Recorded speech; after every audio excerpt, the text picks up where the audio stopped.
Hello there, my name is Ray Pufal and my presentation is on podcasting as mobile learning. The chapter Podcasting as Mobile Learning can be found in the Encyclopedia of Distance Learning. This chapter was written by Professor Kathleen P. King, and in this chapter, Professor King explains the basics of podcasting and its impact on distance education.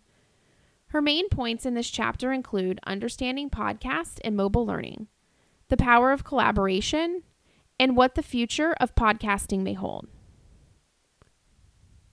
The term podcast first debuted in 2004 and was originally known as audio blogging. However, with the integration of Apple's iTunes, podcasting became a popular term with the use of the iPod and iPhone.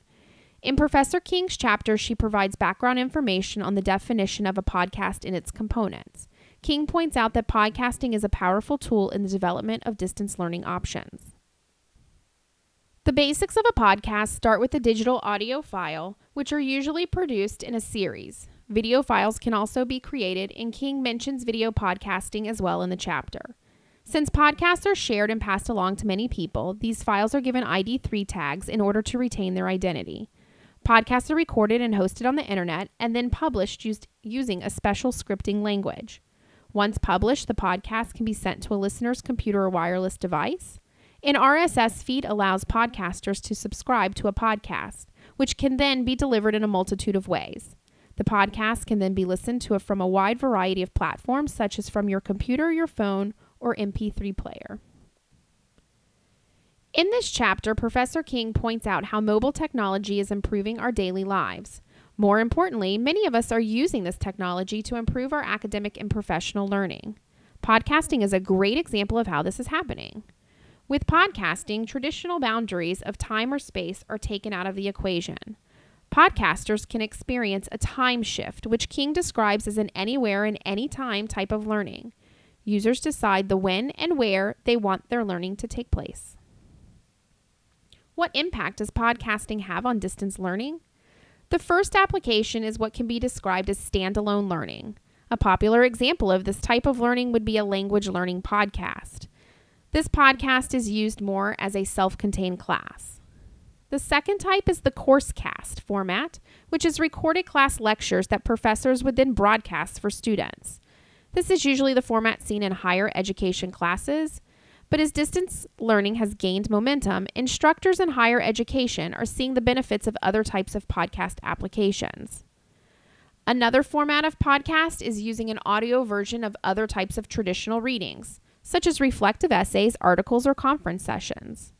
Keep in mind that King recommends that audio versions should be no longer than 25 to 30 minutes and for video clips no longer than 10 minutes.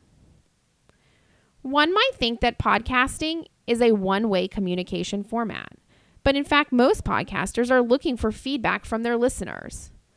With this in mind, podcasting is a great tool to use in distance learning. Podcasts are easily added to many learning management systems like Blackboard, which allows the users to give feedback to the podcaster and also work with a network of other listeners. If a learning management system is not available, there are other podcast directories and sites that welcome comments from listeners. Today's technology makes correspondence with podcasters pretty simple. Many podcasts will provide extra resources such as links to the podcaster's blog or website, as well as an email address to contact the podcaster. Another benefit of podcasting on distance learning is the amount of data that is available. Once again, many of the podcast platforms have built-in services that can gather data about podcasts and their listeners. Since this chapter was published, however, some of the sites that are listed in King's chapter are somewhat out of date, and of course, we know that in technology, this is a common issue. With the constant innovations of technology, information that is gathered might not always be accurate at the time of publishing. So what do we see in the future of podcasting? For distance education, podcasting will continue to show major development. Two areas that will continue to develop are the adoption of podcasting across people of all sectors, as well as seeing more diversity in voices of podcasters. Both of these areas will show development because of the improvement and availability of technology. Podcasting is becoming easier to create. Therefore, the general population can contribute their perspectives. In King's chapter, she noted that there would be a projected 18 million regular podcast subscribers in 2011. This same source projected 2012 to increase to 65 million subscribers. Clearly, the evidence is there to support the rise of the podcast listener. With the growing number of online learners, the number of podcast subscribers will continue to rise in the coming years. The last area that will continue to develop is the integration of collaborative tools. Podcasting is inexpensive, and services that are provided make podcasting simple to create and distribute. Podcasting is a subject I find very interesting and why I chose this chapter to research. Every week I listen to podcasts, but have never really put too much thought into how they are created or the more technical aspect of a podcast. In online learning, I see podcasts to be very beneficial. The convenience of a podcast is amazing, and I know that for me personally, the ability to multitask while I'm learning is truly a wonderful thing. Depending on the podcast allows me to feel more of a personal connection with the speaker, in contrast to if I was just reading the same material out of a book.